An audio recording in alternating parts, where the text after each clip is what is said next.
Hello, and welcome to Chapter 7, Lesson 1, Ratios. A ratio is a comparison of quantities. They cannot be zero, and we are going to use division. There are lots of ways to show a ratio, but they are all read the same way. They're all read A to B. The last one is read A to B to C. Order is important. Don't let it get you turned around. If we want to compare, let's compare the number of red circles to the number of blue circles. We'll first count the number of red circles. Then we'll write the number of blue circles, and we'll follow the formatting given to us in the problem. Here you see the colon. We'll just agree to use the same style as the question. Let's do a sample problem. We want to make sure our answer uses the same units and is in simplest form. Write the ratio of the first measurement to the second measurement. The diameter of a salad plate is 8 inches. The diameter of a dinner plate is 1 foot. We want to make sure we have the same units. The first unit is in inches, the second unit is in feet, so we need a little bit of help here. 1 foot is exactly the same as 12 inches.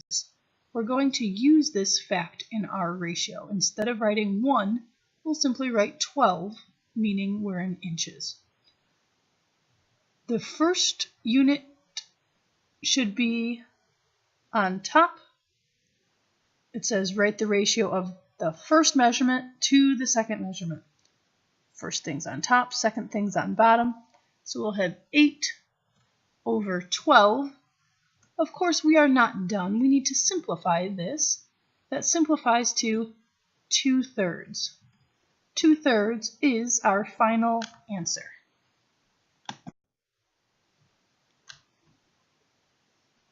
Please try number 2 by yourself. Hit pause while you work the problem, and then hit play to see me work the problem efficiently.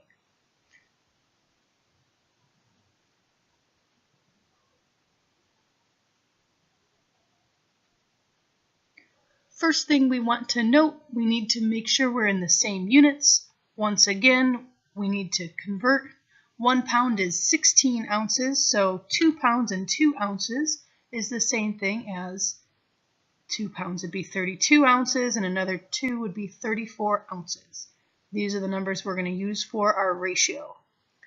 We'll have the weight of the cupcake compared to the weight of the cake, 2 ounces compared to 34 ounces, and of course, please simplify your fraction, 1/17, and that is our final answer.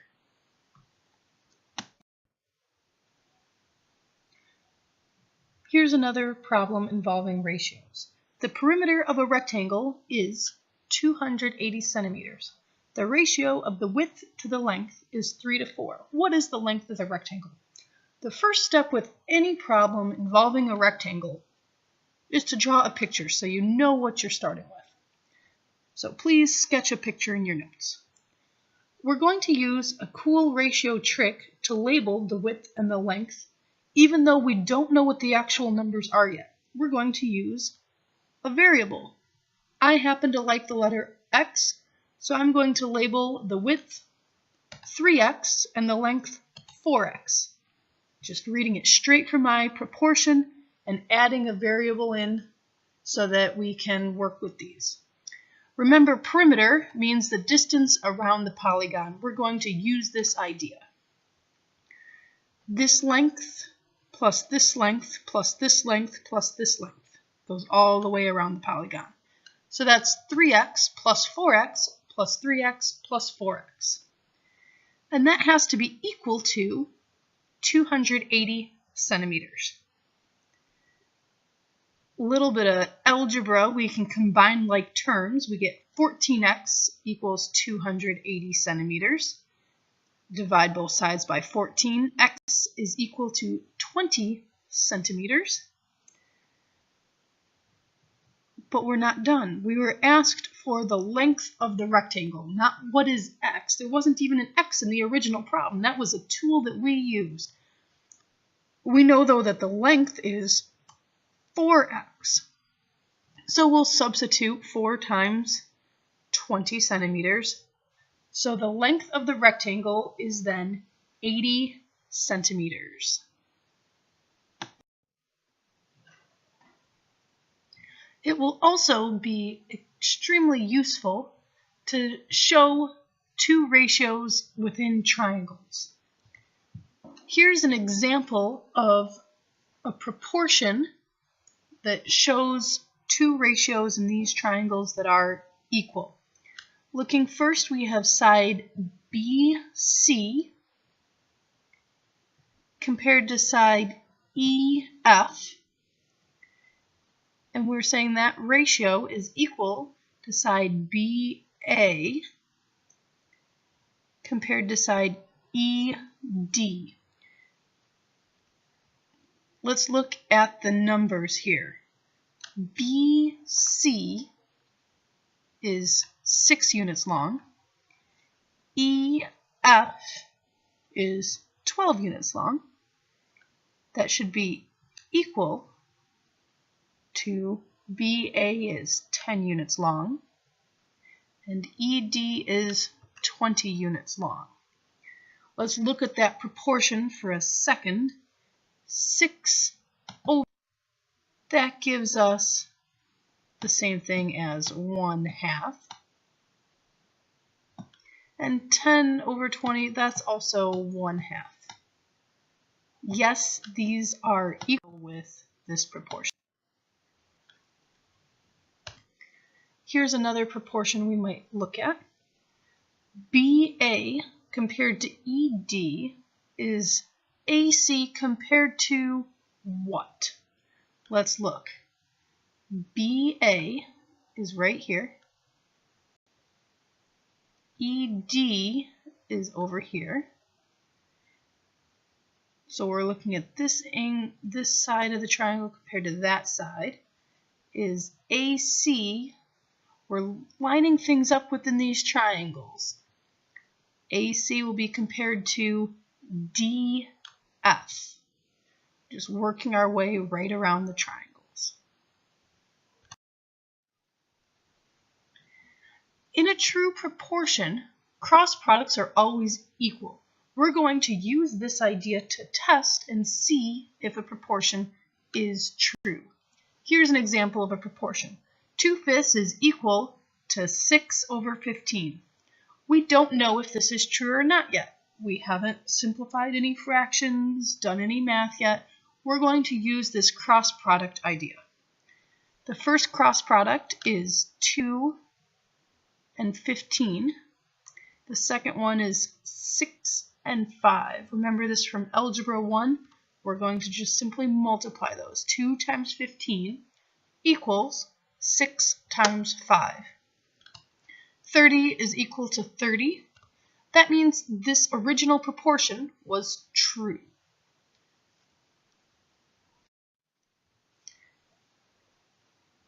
There's one other easy way to solve a proportion or to check and see if it's true. And it's this phrase, the product of the means equals the product of the extremes. Sometimes that's just called means extremes. When we say means, we mean the numbers on the inside. When it's written in this way, often it's easiest to just look at the numbers on the inside and the numbers on the outside. So the means are 121 and 3. And the extremes are x and 33. We're just going to use 121 times 3 is the same thing as 33 times x. The product of the means equals the product of the extremes, or just you can say means extremes. Solving that, 121 times 3 is 363. Divide both sides of this equation by 33, You get x is equal to 11. Go ahead and try to do this one on your own. I will solve it on the board in just a second. Just go ahead and pause your screen, solve it, and then hit play to make sure you got it correct. Using means extremes to solve this, we will say the extremes 15 times 4, I apologize, is equal to the means, x times 3. Solve the proportion by multiplying. 15 times 4 is 60. Divide both sides by 3. And we are sitting pretty here. Sometimes we want to talk about a proportion in a different way. We can talk about reciprocals. If a proportion is true, then the reciprocals will also be true. So if 1/5 is equal to 3/15, it is, then 5/1 is also equal to 15/3. We can do this with numbers. We can also do it with letters. N/m is equal to z/x.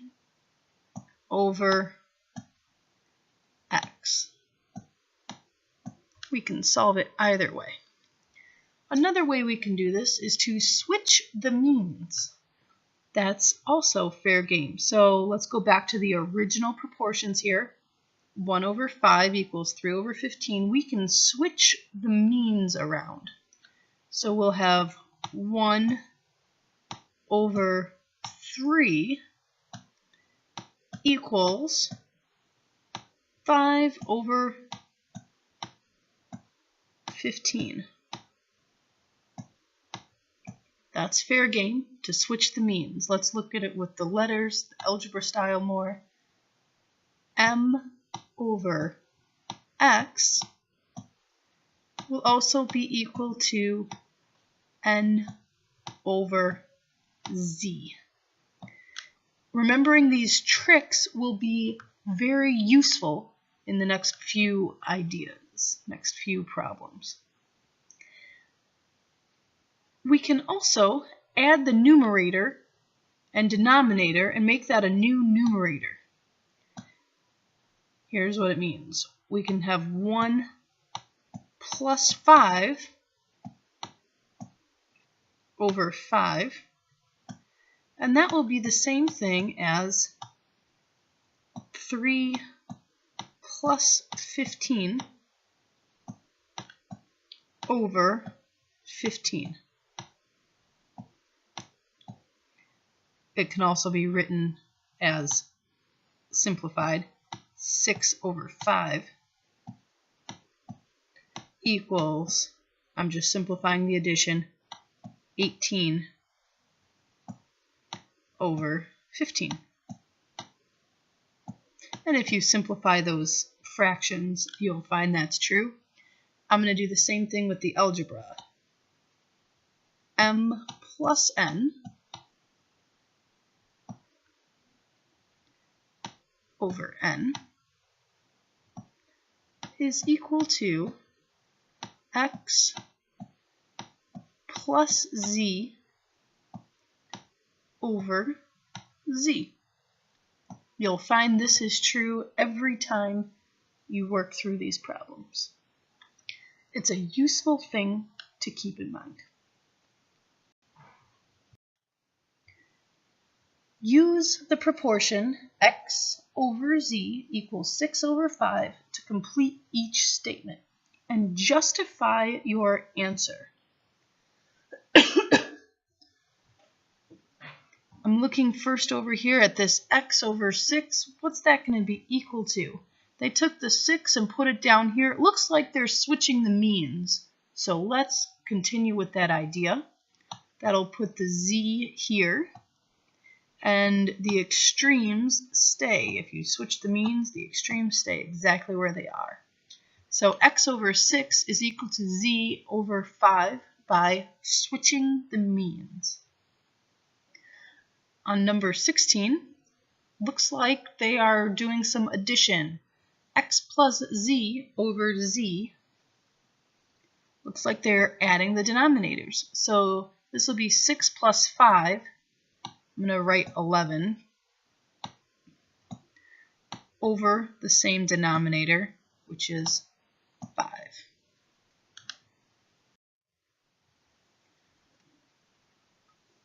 Go ahead and try these two problems. Pause your video and hit play again when you are ready.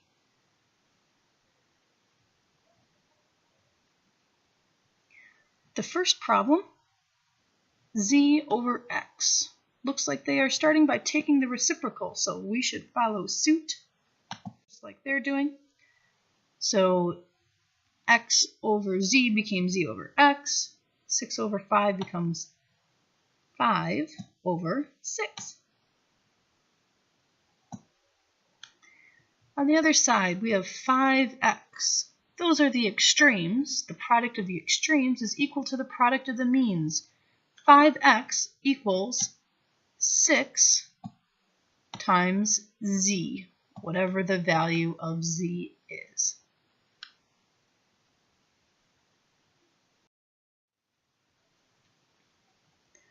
Given these similar polygons, A and B, we want to solve for y in terms of x.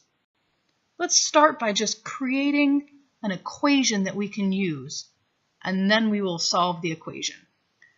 We want to set up the proportion, and these are set for us so they are in the same position, meaning x and 4 are the corresponding parts in this proportion. So we're going to use that idea. X over 4, if those correspond, then this will be 2 divided by y. I want to solve this for y in terms of x. That's my end goal here. So I'm going to first use this means extremes idea.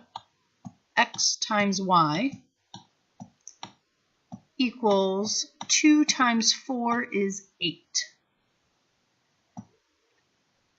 Now if I divide both sides by x, we're looking at y is equal to 8 divided by x. So there is our answer. Y is equal to 8 divided by x.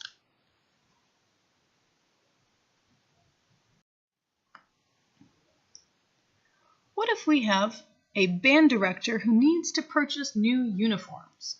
He knows the ratio of small to medium to large uniforms is 3 to 4 to 6.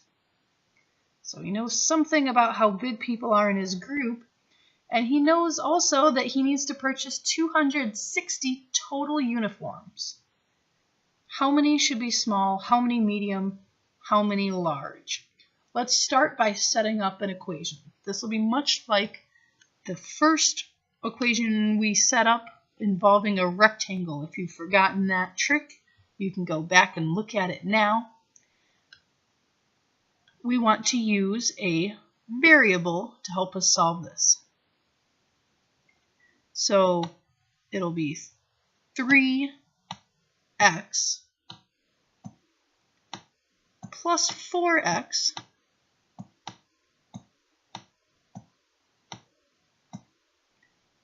plus 6x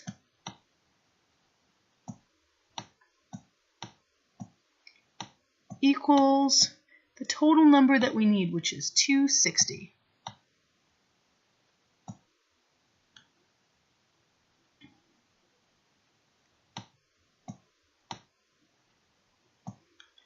Three plus 4 plus 6 is 13. I'm just combining like terms. 13x is 260. Divide both sides by 13. X is 20. How many small uniforms should he purchase? Please don't say 20. It's going to be 3 times 20. So he will need to purchase 60 small. He should purchase 80 medium. 4 times 20 is 80. And how many should be large? Well, 6 times 20 is 120 large uniforms.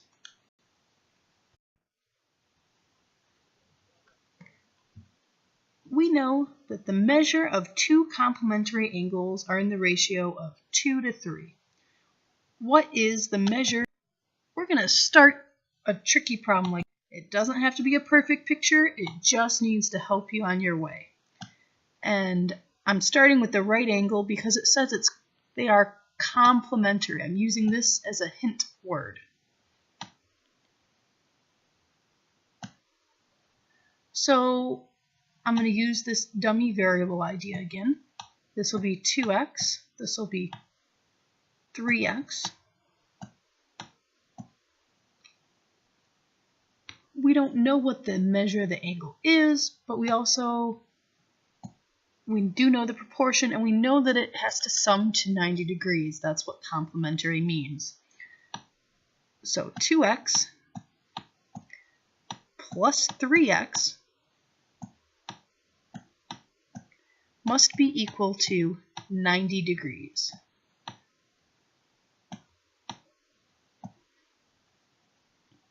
Five x is equal to 90. X must therefore be equal to 18 degrees. Am I done with this? No. It asks what's the smaller angle. So we need to take this and plug it in. We're going to substitute it in for the value of x right there. So it'll be 2 times 18 is the smaller angle. 2 times 18 is 36. Our angle is 36 degrees.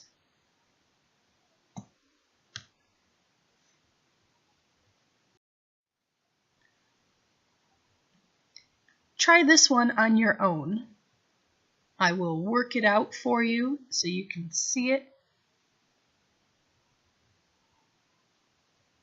The measure of two supplementary angles are in the ratio of 4 to 11. What is the measure of larger angle?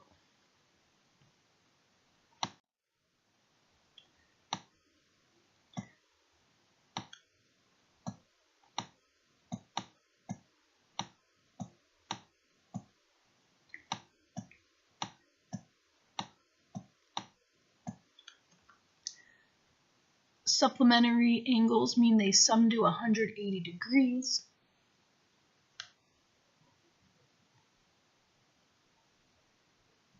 What is the measure of the larger angle? So we know that 11x plus 4x is 180 degrees. 15x then is 180 degrees.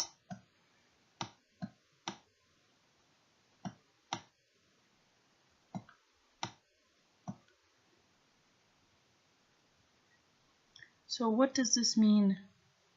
We're going to divide both sides by 15, and we are left with x equals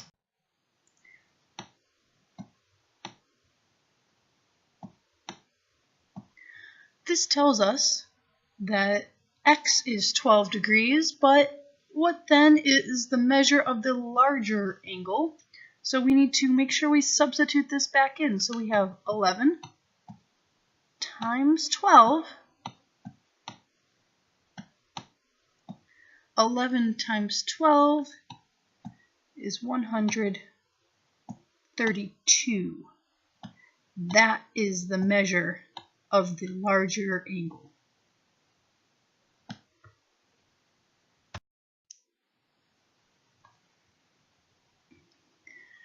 The means of a proportion are 4 and 17. List all possible pairs of positive integers that could be the extremes of the proportion. This is a good thinking question. Let's set up the proportion and then fill in what we know. So we know the means are going to be 4 and 17. So what could the extremes be? Well, we know that the means and the extremes have to multiply to the same thing. So 4 times 7 is going to be equal to, I'm just going to use letters so that we can solve this easily, a times b, where a and b are the extremes. 4 times, I'm sorry, I wrote the wrong number. Crazy teacher. 4 times 17 is this times that. 4 times 17. Man, I gotta do math. 4 times 17 is 68. Has to be this times that.